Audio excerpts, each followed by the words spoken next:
Diabetes के पैरों के घाव आजकल मैं बहुत देख रहा हूँ और ग्रामीण अंचल के लोगों में ये बीमारी बहुत तेज़ी से बढ़ रही है।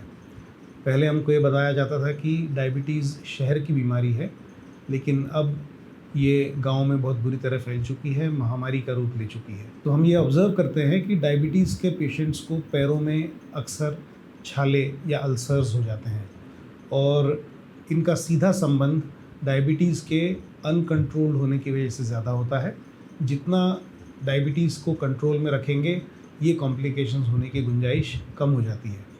अब डायबिटीज़ में पैरों के छाले बनने का सबसे बड़ा कारण ये होता है कि डायबिटीज़ में न्यूरोपैथी हो जाती है।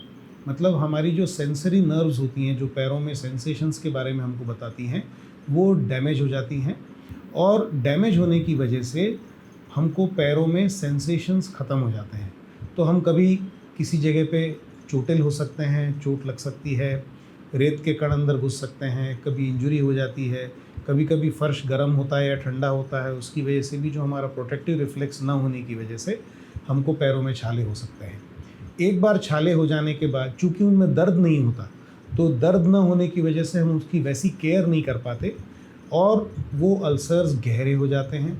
इतने गहरे हो जाते हैं कि कई बार नीचे की मांसपेशियों को भी डैमेज करते हुए हमारे बोन्स तक पहुंच जाते हैं। इतना गहरा अल्सर होने के बाद उसको एक स्पेसिफिक ट्रीटमेंट की आवश्यकता होती है। सो डायबिटिक फुट अल्सर्स ये बहुत कॉमन है। सबसे कॉमन पॉइंट्स वो होते हैं जिनके ऊपर से हमारे शरीर का वज़न जाता है, जैसे कि बिग टो, हमारा जो बड़ा अंगूठा होता है, उसके ऊपर नीचे की तरफ जो छाला हो जाता है वो कॉमनली होता है। फिर अंगूठे के नीचे के हिस्से में वहाँ पे एक छाला बनता है और एड़ी की जगह पे छाला बन सकता है, क्योंकि हमारे शरीर का सबसे ज़्यादा वज़न इन 3 हिस्सों से ही गुजरता है। सो हमारे पैर में 2 हिस्से होते हैं तलुए में। एक होता है वेट बेयरिंग एरिया, जिसके ऊपर से हमारे शरीर का वज़न जाता है, और एक होता है non weight bearing area. So non weight bearing area में जहाँ पे हमारे शरीर का वज़न नहीं जाता, वहाँ पे ये अल्सर्स होने की गुंजाइश बहुत कम होती है। डायबिटीज़ में घाव न भरने का एक कारण तो मैंने ये बताया कि जो प्रोटेक्टिव रिफ्लेक्स होता है, जैसे कि छाला होके दर्द होना, तो ये दर्द होता ही नहीं है, तो हमको कोई वार्निंग सिग्नल ही नहीं मिलता कि हमको इस पैर के छाले को बचा के रखना है, संभाल के रखना है, उसके ऊपर से अपने शरीर का वज़न हटाना है।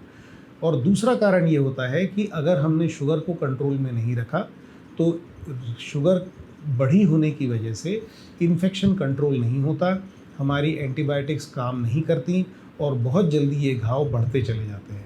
तीसरा कारण ये होता है कि डायबिटीज़ के कई मरीज़ों में खून की सप्लाई, जो आर्टीरियल सिस्टम होता है, वो भी डैमेज हो जाता है और उसकी वजह से 10 से 15% मरीज़ों में ऐसा होता है कि ब्लड सप्लाई कम होने की वजह से जो प्रोटेक्टिव बैरियर होता है ब्लड की वजह से, जो ब्लड सप्लाई होती है, जो एंटीबायोटिक्स को भी लेके जाती है और ऐसे तत्वों को भी लेके जाती है जो इम्यूनिटी बढ़ाते हैं या इम्यूनिटी ऐसी प्रोवाइड करते हैं ताकि वो इन्फेक्शंस फ्लेयर अप ना हो।